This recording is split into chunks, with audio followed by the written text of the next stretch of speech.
Well, a very, very happy Monday, and welcome to another episode of the TNC Sports Talk. My name is Justin. Today is January 12th of 2016, 26. Gosh. And I hope everyone had themselves a wonderful weekend. It was a very entertaining weekend in the world of sports. We especially in the NFL, where most of those games were refined by a point, a possession or two. And I've had a lot of fun. I got a chance to watch a lot of them. I didn't watch Saturday night. I did not have Amazon Prime to watch the Bears and Packers. That was probably one of the games that I missed the most. I'm kind of disappointed, but I got to enjoy the rest of the games. It was a laid back weekend for us, for just the household.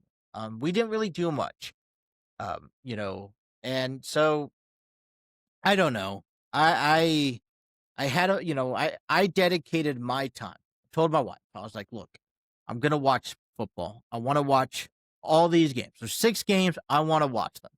And we were given the opportunity to sit down and actually watch all of them, and I was very well entertained by a lot of it.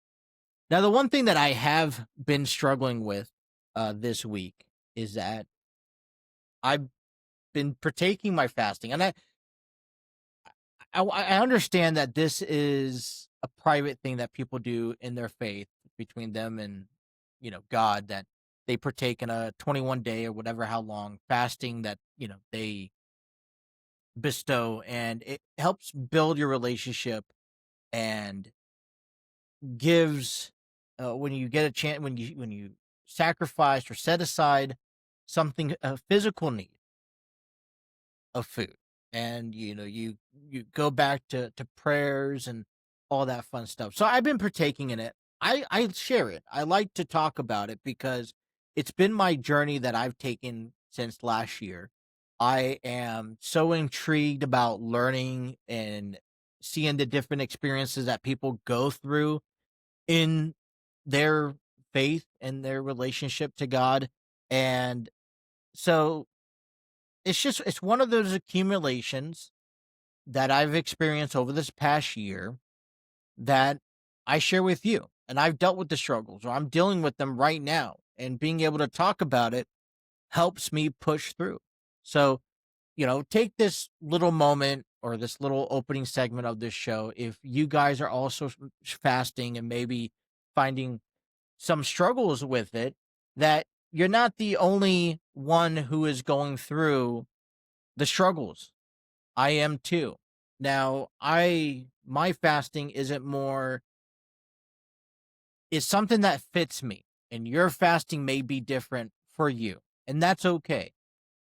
Just keep in mind that we're all doing this for the purpose. And one thing that I've learned here in the last couple of days is that I'm doing this for my connection and for my beliefs. I'm setting aside food for a majority of my time. I am also giving back, and everything that I do is for somebody else.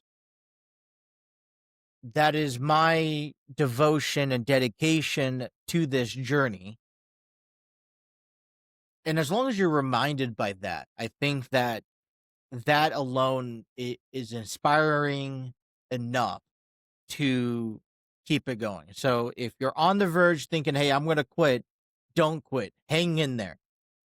My fasting is not eating until dinner time, and having that one meal within a window of time to be able to, and then maybe allow some room in between, on the outskirts of those times, within that time frame, but allow food to be, malnourished in between, but, also on the choice spectrum.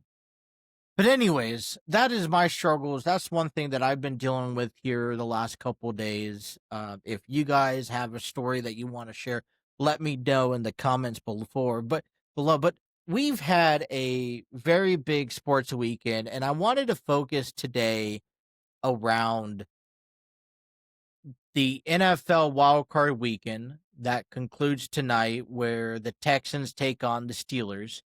And I also want to focus on the WWE Championship match on Friday Night SmackDown.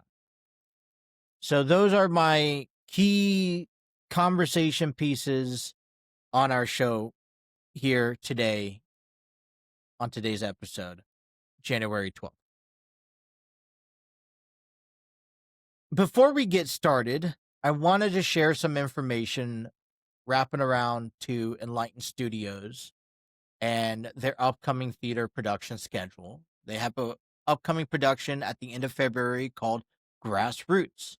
Well, Grassroots has had experienced some date changes that I want to make sure that gets back out to you, the listeners. If you guys live in the Cincinnati area, Grassroots is a performing arts company that puts on film productions and events and theater productions, which is what they're mainly known for. They have a full calendar year of productions, and we would like you to join and experience these productions firsthand by attending to them. And the first chance to do so is from February 27th through March 8th at the Artsville Theater in Cincinnati, Ohio, where Grassroots is presented by Enlighten Studios, about family, faith, forgiveness, and the courage to face the truth. And this play is set back in the 1950s, where a black family moves into a white neighborhood, and the truth comes out of the neighborhood, and they encounter that. So tickets are still available. The original promotion that we've talked about last week was from February 20th through March 2nd, but now it's been adjusted to February 27th through March 8th. And we just think of this as an opportunity for an extra week of promotion, an extra week of preparation. The fact that all cast and crew members were capable of making that change. And I know it's not a big change, but it's a change, which is empowering. And,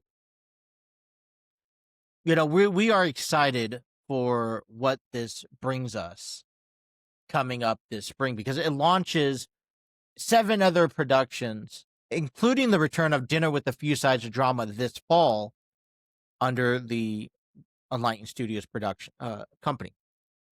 So tickets are still available by visiting tickettailor.com. An interesting note on top of that, they've also included, on top of a general admission, which is $25 a person, they've included children admission of $14.25 a person. So it is something that you could bring your kids out. It is educational. It is empowering. It's a message-driven performance, and we are excited to be able to display this among everyone out there available. So if you live in the area, we encourage you to stop by, hang out, check out the performance, let us know what you think, and we want to hear from you. So that's what's going on with Grassroots and Enlighten Studios. Now, they've also just launched last week their podcast channel. It's called Light in the City. It's available on Spreaker, Spotify, iHeartRadio, Castbox, Deezer, anywhere you get your podcast needs from. It's available to listen to.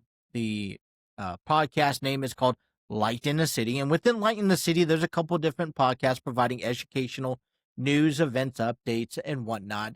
They have they have the Enlighten Express, which is hosted by me, that covers Enlighten Studios news updates. We got a chance to talk with the cast a little bit, get their excitement and what they are excited for the upcoming production. That's coming up and dropping. That was already dropped today.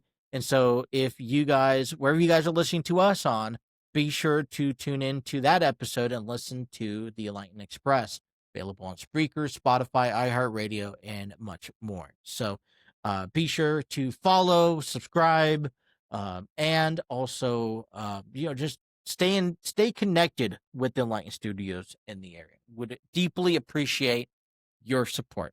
All right, let's get right down into business because the WWE Championship match on Friday night left some stirring questions that I have, but kept me on the edge of my seat.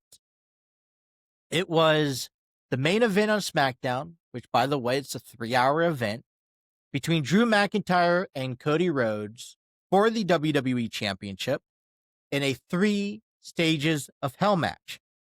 First match was a standard one-on-one match where you win by pinfall or submission or disqualification.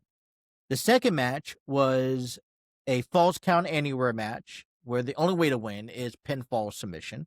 And if you made it to the third match, it was going to be finished up inside a Hell in a Cell. Now, coming into this match, I asked for the WWE to kind of make a little bit of splash and change and grant either a new title on Raw or a new champion on Raw or a new champion on SmackDown. I was about to give up hope until the ending of this match, which we will reveal in a second. And for those who did not watch the main event of SmackDown this past Friday night, I encourage you to hit pause for a quick moment, go watch the match, and then come back and let's talk about it. Because it really opened my eyes and kind of put some stories together and some speculations out there of how the WWE on SmackDown can move along beyond this point. All I got to say is that we do have a new WWE champion. Drew McIntyre successfully escapes the cage to become the new champion, beating Cody Rhodes 2 out of 3 in this 3 stages of hell. Let's go back to match number 1, where I felt was kind of a quick, fast, not impressed. But Drew wins with a pinfall after the referee was distracted and Drew delivers a low blow. Then Cody, in the Falls Count Anywheres match, pins Drew after delivering Crossroads to McIntyre on the announce table. Now the series is 1-1. We get to the steel cage where things seem to slow down. Both competitors are tired. They're worn out. They just battled throughout the arena, backstage, into the crowd. Couple of spotlight moments. Cody Rhodes jumping off of, one of those walkways that, where you go up the seats and, he onto Drew McIntyre. And so we get to the steel cage moment and we've seen a little bit of everything. People slamming against cages. Both men trying to escape by climbing over the cage. Drew McIntyre was ready to, he called for the referee to open the door. He was ready to escape. Then pops up a person who was in all black, face mask and everything, comes to reveal that it was Jacob Fatu. And he had an aggression with him. And he immediately, this is deer in headlights for Drew McIntyre. He is feared. He's even showing repent as he's backing up, pleading for mercy. Jacob gets in the ring and starts attacking Drew McIntyre. Cody Rhodes notices this attack, grabs Jacob, starts attacking him. And between Cody and Jacob's brawl, this leads towards Drew's escape, therefore winning the WWE champion. Now, in all due respect, if I'm Cody Rhodes, I see, I go through this 3 stages of hell and I'm moments away from losing this title and I see someone in the ring that doesn't belong in this match. Yeah, I'm getting involved. And so the key point of this moment particularly, one is Jacob's Fat Two's return, which let's remind you, he's been out of action since mid-October, where he was attacked by a unanimous person, which then re-sparks the question, who attacked Jacob back in October? And was the result of SmackDown a clear indication of who attacked him? Because on social media, I'm seeing Crossroads, and I think a lot of people are turning the attention to Cody Rhodes. But from what I saw in the match, I didn't quite get that clear image. What I saw was Cody defending the match in general, which led to Drew's successful escape. But to me, that doesn't indicate that Drew or that Cody was the one behind the attack. Maybe this was all for a diversion for Drew to win the title.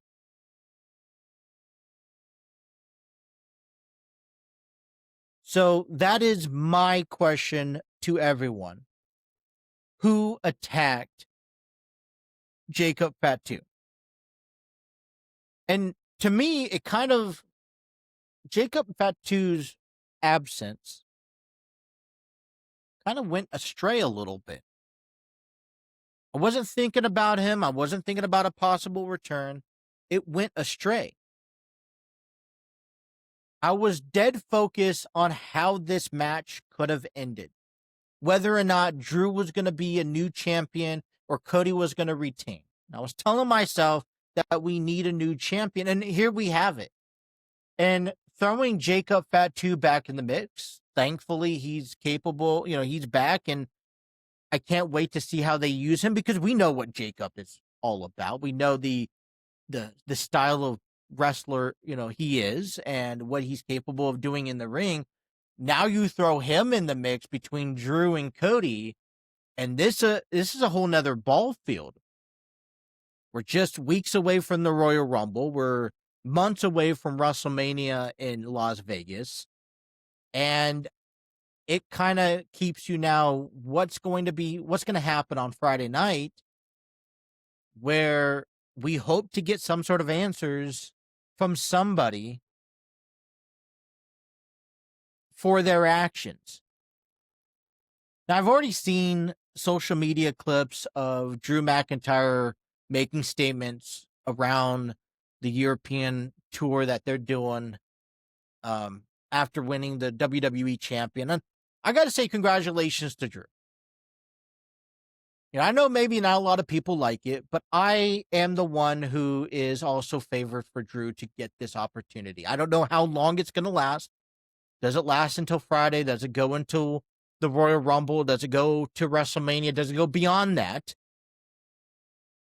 That's something that, as we unfold the Jacob Fatu story now, we would have to see. But the fact that WWE can put the title back on him after all the hard work, after the aggression, after he's finally proven people wrong. And that's what I want to focus on. Proving people wrong.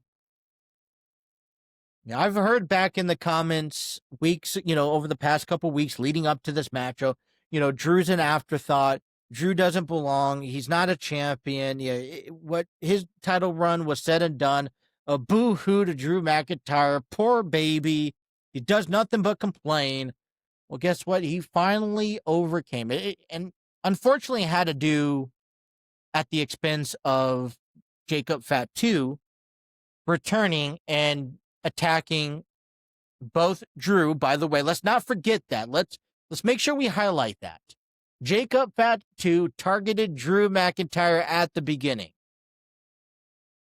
Then he targeted Cody Rhodes after Cody got involved and said, Drew, stop, Jacob, stop what you're doing, and we're not going to have any of this. Do you think if Jacob Fatu did not get involved, he was not at the cage, do you think the outcome would have been different? Because to my eyes, Drew was already headed out the ring. He was crawling out. And Cody was still recuperating on the far side end. This shakes things up heading into the road to WrestleMania. It provides intriguing matches and opportunities for talent heading into WrestleMania. And now I'm asking myself early on is who is favored to win the Royal Rumble? We saw, is it going to be from Raw? Is it going to be from SmackDown? Are they going after the WWE or the World Heavyweight Champion? And that's going to be the ultimate question. When it looks like things are tied up right now for the WWE Champion, Drew McIntyre, because I'm sure that Jacob Fatu and Cody Rhodes, Cody's not done. He wants to regain that title, right? Does this lead him to enter that Royal Rumble match and have a three-peat?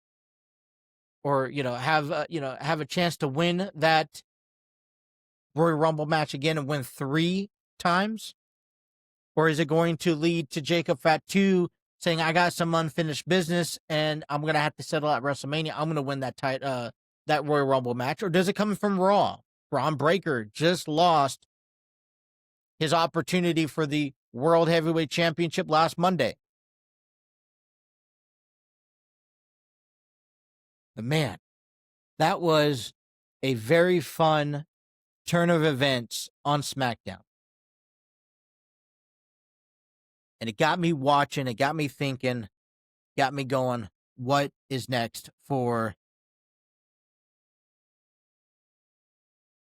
SmackDown heading into this calendar year? All right. The NFL wildcard weekend is wrapping up tonight as the Houston Texans take on the Pittsburgh Steelers. And we've already given you our prediction. I would like to see the Steelers advance, but 5 other games took place starting back on Saturday. I want to run through them and give you my thoughts and opinion. It was close battles through and through.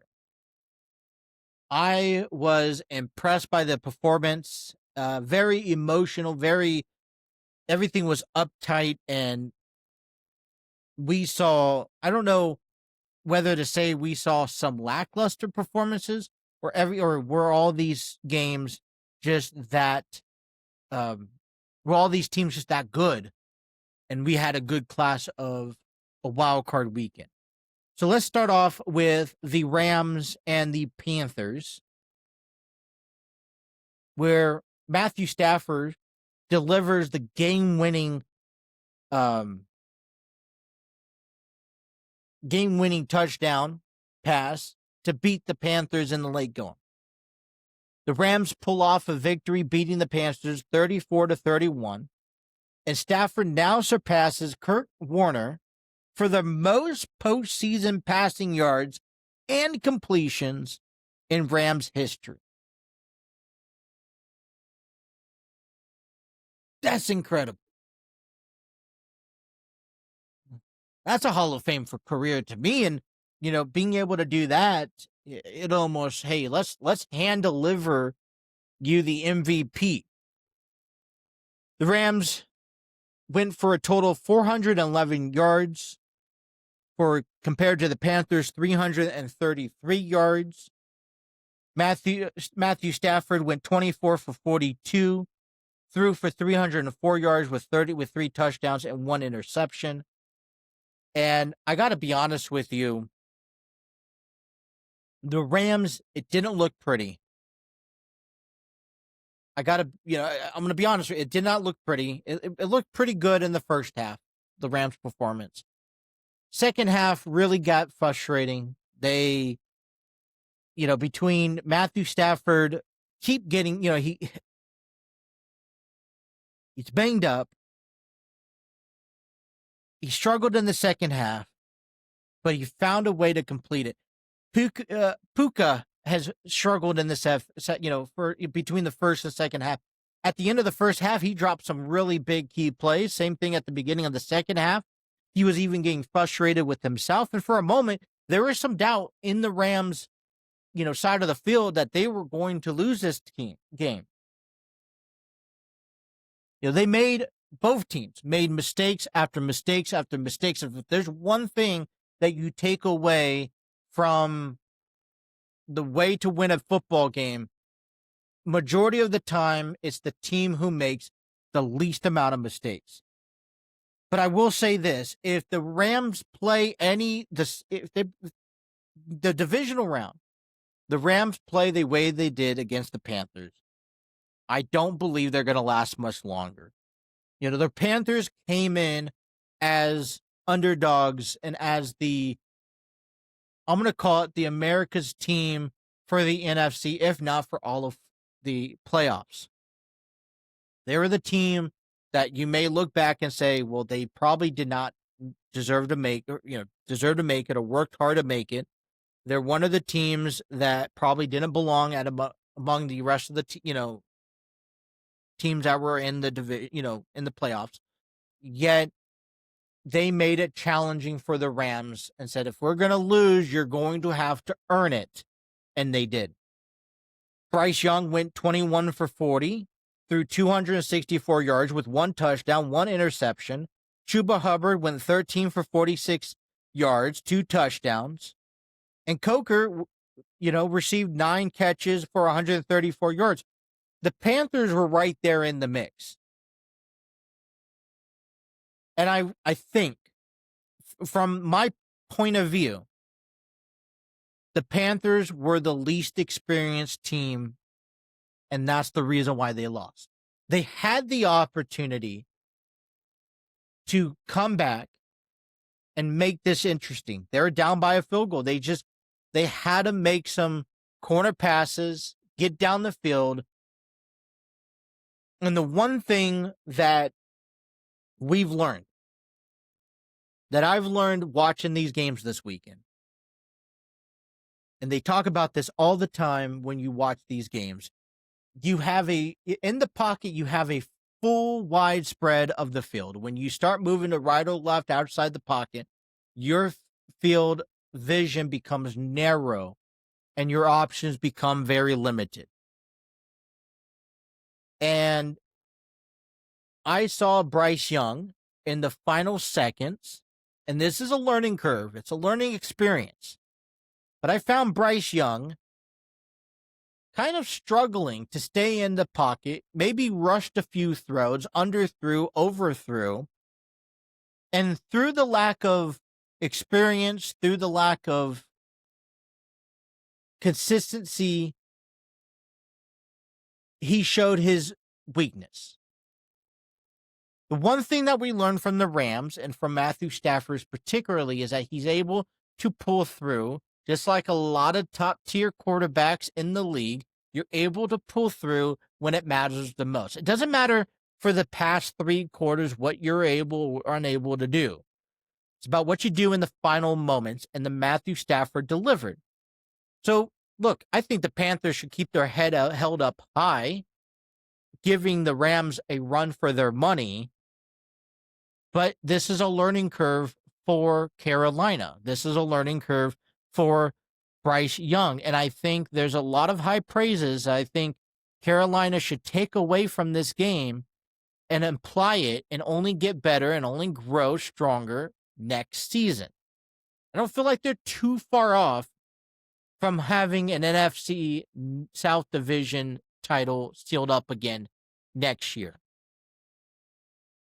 But boy, they kicked themselves off to a marvelous start. All right, this was a game that I did not get a chance to watch. It was on Amazon Prime. I was a little disappointed because I really wanted to watch the battle of the Packers and the Bears.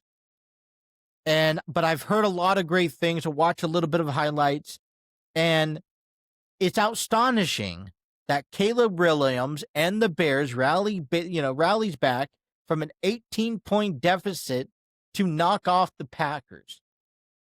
And now you got the Packers talking about what's their future hold. The Bears beat the Packers 31-27. Caleb found DJ Moore wide open for the go-ahead touchdown. Reminds you of the same pass that was done 6 weeks ago, when the Bears beat the Packers and split the series when they won at home. The Packers went for 421 yards, while the Bears went for a total of 445 yards, Jordan Love went 24 for 46 with 323 yards for 4 touchdowns. Romeo Doubs, 8 receptions for 121 yards with 1 touchdown. But it's Caleb Williams, 24 for 48, 361, 2 touchdowns, and despite 2 interceptions on the radar. This is Chicago's 7th fourth quarter comeback this season. And they are now advanced to the next round. By the way, they are ranked number 2, so they will have a home game. And I say that this is a new sheriff in town. For the fact that the Lions got eliminated from the playoffs, the fact that they upset and they took 2 out of 3 games against the Packers throughout the season and postseason, the Bears are the new sheriffs in the NFC North. You look at the 2 interceptions, and all I see there from Caleb is that this is what a learning quarterback does. They will make mistakes, but they're never counted out. And so I thought it was a funny, I take a crack at these rivalry games and between the Bears and Packers, because you got the Packers with the foam cheese block on their heads, and you got the Bears with the cheese grater, and you see the celebration, and I say soak it in, because this is something that we don't see the Bears and Ben Johnson and Caleb Williams. This is a season that, regardless if you go to a Super Bowl and win a Super Bowl or not, that you look back on, and could be that start of something very special going on in Chicago. And it's just unfortunate, and I'll just touch brief about it. It's just fortunate that they're one of the teams that are currently in the conversation of up and moving to a different state for a new stadium. And I'm just wondering, well, after everything we're seeing here, why? But I can't wait. Next week is next week. It resets, and I think we can enjoy it today. We can enjoy it tomorrow. But come Wednesday, we also have to be able to reset our internal clock, our thoughts, as we head into the NFC AFC divisional round. All right, we move over to the Buffalo Bills and Jaguars. It was game 1 of the 3-game series on Sunday, and all I will say to this is that the Superman carries the team once again. Superman Josh Allen, enduring everything, carries the Bills to an AFC divisional round after beating the Jaguars. The Bills beat the Jaguars 27-24. Buffalo picks up their first postseason road victory in nearly 33 years. And they'll have a chance to do it again, because they will be on a road again as they await for the divisional round. These numbers looked very identical. And one thing that we're taking away from all of this is that the results of these games were by 7 points, by a touchdown at best. And the Bills went for a total of 340 yards, while the Jaguars went for a total of 359 yards. Josh Allen went 28-35. He threw for 273, 1 touchdown. He also scored 2 touchdowns himself. Trevor Lawrence, 18 for 30, 207 yards, 3 touchdowns, and 2 interceptions. Parker Washington had 7 receptions for 107 yards and 1 touchdown. Let's take a look at Josh Allen, because I think that this is the star of the game. And, I know I wouldn't put him as MVP candidate, but if you want to make an argument for postseason MVP candidates, Allen has to be on that list for what he endured on Sunday. He got banged up early on, and that's never a good thing.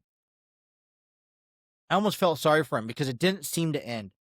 He ended up in the medical tent twice in the first half. I mean, great. He didn't have any signs of concussions, and I think that's what scares me is because we've seen moments like this where you end up in the medical tent, you're fine, but you end up in medical tent multiple times, and you're still fine. I just ask, are you sure? Because we've seen too many players come back from being in the medical tent, saying that they're fine, being approved that they're fine, and yet we discover later on next week and whatnot that he did have a concussion and he shouldn't have played.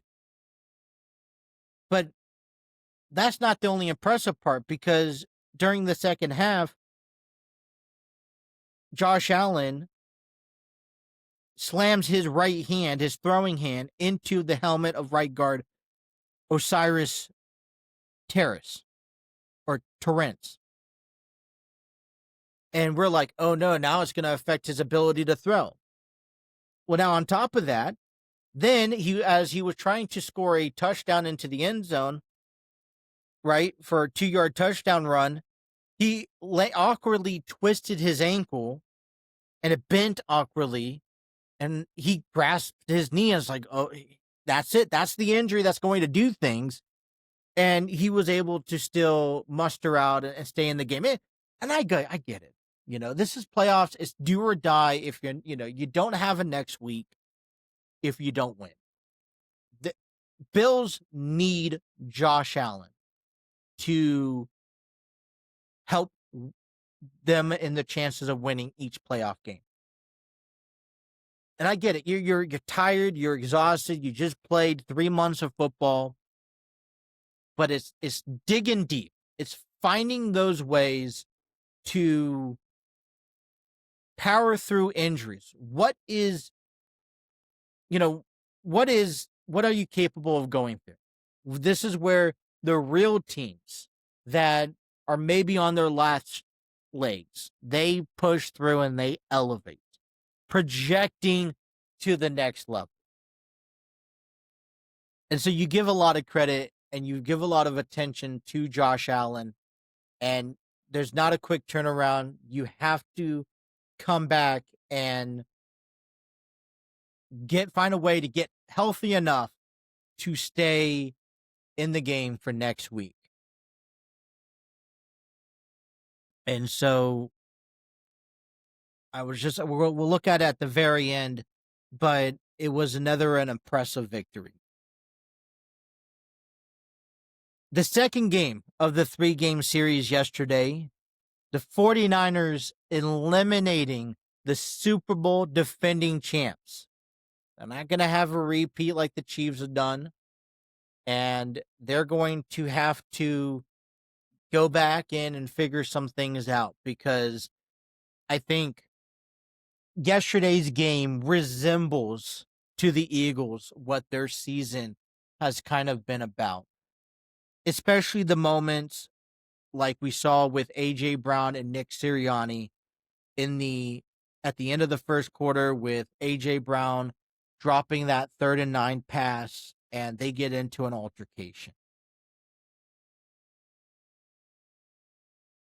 The 49ers beat the Eagles 23-19. Jawan Jennings and to Christian McCaffrey, a highlighted trick play, okay, that I think I was surprised to see it working out the way it did, turned up into a touchdown. It's a similar trick play that the Eagles did at the last year's Super Bowl to beat the Chiefs. And so it's funny, it kind of comes back around in circles, because the trick plays that the Eagles did to win a Super Bowl, the trick plays that the Eagles had done on them to be eliminated from the playoffs. The 49ers went for a total of 361 yards, while the Eagles went for a total of 307 yards. Brock Purdy went 18 for 31. He threw for 262 yards with 2 touchdowns and 1 interception. Christian McCaffrey went 15 for 48 yards. He also went 6 receptions for 66 yards and 2 touchdowns. Jalen Hurts, 26 for 35, 168 yards and 1 touchdown. 49ers are going to head to Seattle in the divisional round. And we're going to be talking about this because they've split the series just like the Packers and Bears did. And this divisional round there's something about the NFC West that is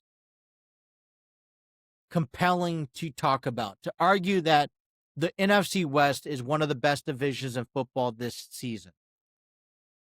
The Eagles, and we highlighted the interceptions that Brock Purdy made, but the Eagles only had scored 3 points in the turnovers, and that was made by San Francisco.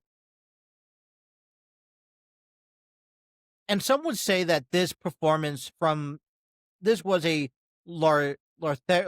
lethargic offensive effort by the offensive coordinator, Kevin Patulu. And so, like I said, the Eagles' season performance overall, I think, reflected in this game and in their loss. I think that this off season, they kind of need to look at things and get everyone on the same page and figure that stuff out before thinking about, hey, we're going to get back to the Super Bowl. I don't have any doubts that they're still a good candidate, if not still my favorite to come out on top of the NFC East. But they got to be able to get beyond those points if they're going to advance in the playoffs. And last year's dynamic of the playoffs in the NFC was completely different than this year's. We do have some unfortunate news that I'll share with you. Back in the first half, George Kittle was carted off the field due to a lower leg injury. It was confirmed that he had received a Achilles injury, which will keep him out for the rest of the season. So the 49ers will head over to Seattle and would have to finish their business without George Kittle. And we wish him a speedy recovery in the offseason. All right, last night's game between the Patriots and the Chargers, it was a dominated defense. Now, given credit, both defenses showed up. They kept it very close throughout the majority of the game. The Patriots pulled away, with a Drake May touchdown in the fourth quarter. The Patriots beat the Chargers 16-3, and I looked at this game and I felt sorry. I felt bad. I felt sorry for Justin Herbert more than I do to Joe Burrow at the moment, because it was play after play after play, especially in the fourth quarter, that Justin Herbert was just getting beaten to death. It was a brutal sight to see. It wasn't embarrassing. It was, you knew that one of the challenges the Chargers had to face was protecting Justin Herbert. We know all throughout the season, and this is why they've struggled, was because Justin Herbert doesn't have a solid offensive line. And there's even plays where I looked back and I saw, all 5 offensive linemen are dealing with somebody, a defender. And we see the halfback that's in there trying to pick up that 6th man. And I don't know if he's probably not tall enough, but he doesn't pick up that defender until it's too late. Let's talk about Milton Williams, who butted head with Vrabel. Man made him bleed at the end of the game. Man, you know, the Patriots saw the weakness in the Chargers. They pointed it out. It was their offensive line. So what did they do? They played man-to-man coverage. Okay, they played head-to-head, and then they blitzed everyone else. Every play, they sent out 5, 6, even 7 defenders towards Justin Herbert, and it showed. The offense could not keep up. They were gaslighted. They were winded. They were done before they even started.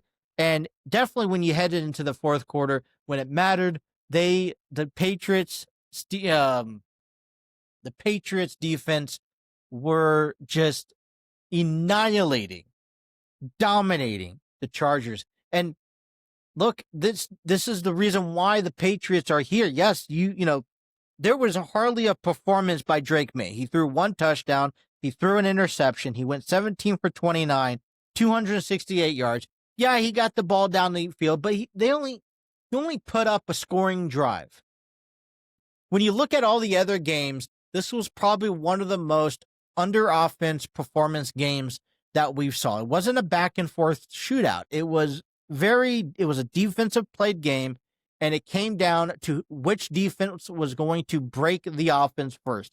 And it was a clear sign that the Patriots defense, and I don't know, they found a different light, in the fourth quarter, because it looked like they just started the game with the amount of intensity and aggression and energy that they had in each play at the end of the game just helped prevailed, and they broke down the Chargers offense. This is 2 years, despite 11 wins this season. This is the second year where the Chargers get to the wild card, but they do not win a wild card game, and that's all they get to. So the Chargers are look off season. We know where you need help at, right? So can you add some key players to that offensive line to help Justin Herbert? And boy, if I'm Justin Herbert, I'm out there trying to recruit somebody that can block and can actually stop a defensive front, pass rusher. But this Patriots team looks dangerous. They're ranked number 2, so they're going to remain home as well. Motivation carries on until next week. In the divisional round, we'll see the Seahawks and the Denver Broncos perform this week. We are still waiting for tonight's matchup between the number 5 Houston Texans to taking on the number 4 Pittsburgh Steelers. This is a game that, for Aaron Rodgers, he needs to, it's short, quick. You got to use your experience. You're a veteran. You're a Hall of Famer. You got to be able to use your experience to be able to pick up this win. If you're Aaron Rodgers, if you're Mike Tomlin, you know this game better than this young Houston Texans team. So let me look at the playoffs, because they do have the divisional out. I was waiting for that to happen. We don't have dates yet, or we don't have times. But 2 games are going to be on Saturday. 2 games are going to be on Sunday, I'm presuming. The 2 games, we have 3 of the 4 games decided. We have the Bills at ranked number 6. They're going to be taking on the Broncos, ranked number 1, at Empire Field at Mile High. We have the number 6 49ers taking on the Seahawks, number 1, at Lumen Field. And then the Rams are going to be headed over to Chicago to take on the Bears in Illinois. We are waiting to see who the Patriots are going to face. The Patriots are going to remain home. They will face either the winners of the Texans or the Steelers at home. So hopefully this time tomorrow, we should have dates, times, and locations officially revealed to you. But it was a fun wild card weekend. I think this game tonight on ABC, 8:15 kickoff, is going to be another fun game. And I did not have much fun watching NFL playoff games that I've had this past weekend. We do have the NCAA College Football Playoff Championship game set in stone next Monday night on Martin Luther King's Jr. Day at Hard Rock Stadium in Miami, Florida, as number 10 Miami will take on number 1 Indiana for the title. And we will begin preparing for that. Things that I think we're going to probably bring up again at some point. We mentioned George Kittle and, being carted off the field, his injury, possibly out for the remainder of the season. A.J. Brown encounters words with Nick Sirianni. And according to that statement and that asked question after the game, Nick Sirianni just clearly stated that, look, people get heated in the moment, and it was a heated moment. But we've seen encounters where they've confronted each other before in the past. And I think it's mind-boggling that it gets to the point where you have to get, people involved to separate the coaches from the players during a game. And I get it, high stakes, but it's not a good image on your organization because even though, we may never know in detail at length what was being said at that moment. The fact is that it was caught on camera. It was in a gameplay setting. And because we don't have any audio, at least not at the moment, about what was being said, there's no honest answers of how we can go about this other than it doesn't create a positive look, because we've seen this happen before. We've seen encounters before. We've heard stories throughout the season where A.J. Brown has expressed his unhappiness, maybe with his position and his play time or his targeting, all that stuff that falls into play. And so you just can't help but to relate back to that, and that brings negativity to the team, to the organization, and to Nick Sirianni and to A.J. Brown. And so I wouldn't be surprised if we see something down the road between A.J. Brown and Nick Sirianni, maybe a trade, maybe a release or something. I don't know, and I'm just speculating. I wouldn't be surprised to see anything like that. Coming away with some Monday news after the wildcard weekend is going to be out of the Green Bay Packers, where they lost to the Chicago Bears. And I think the bigger question is going to now be asked is on the decision of Matt LaFleur after the Packers gave up an 18-point lead to be eliminated from the NFC playoffs. Now, LaFleur's contract expires next season. So they have two options. Either they can extend his contract, or they could part ways either by a trade or a fire. Matt LaFleur is 76-40-1 as a head coach for the Packers, has been to 6 of the 7. He's been to 6 postseasons out of the last 7 years, the 7 years with the organization. He's been in the 7th seed in the last 3 years, and he's only won 1 playoff game. So one of the questions that I think can be shed some light, we've already seen the head coaching positions heat up here, over the past week, but what does the Packers do? As a Packer fan, I want to know, do you guys think about moving on from LaFleur? Because, just like the Ravens, and I can see a lot of similarities to the Ravens, you're a good team, you're a good organization, but your success stops at the wild card. Your success stops at the playoffs. It can't get past to the championship game. It can't get past to the Super Bowl. And you've given it quite some time and you have the talent. Time is running out. When I say time is running out, I mean time is running out with the guys that we have now. And so, with Jordan Love and, Micah Parsons, I get, injuries also prevailed in that game that the Packers lost. But still, you've had a comfortable lead. You shouldn't have been able to allow the Bears to come back and pull away from that game. And now the decision holds the future of Matt LaFleur, and maybe it's time for some change. So I'm interested. Packer fans, what do you guys think? Is it time for change?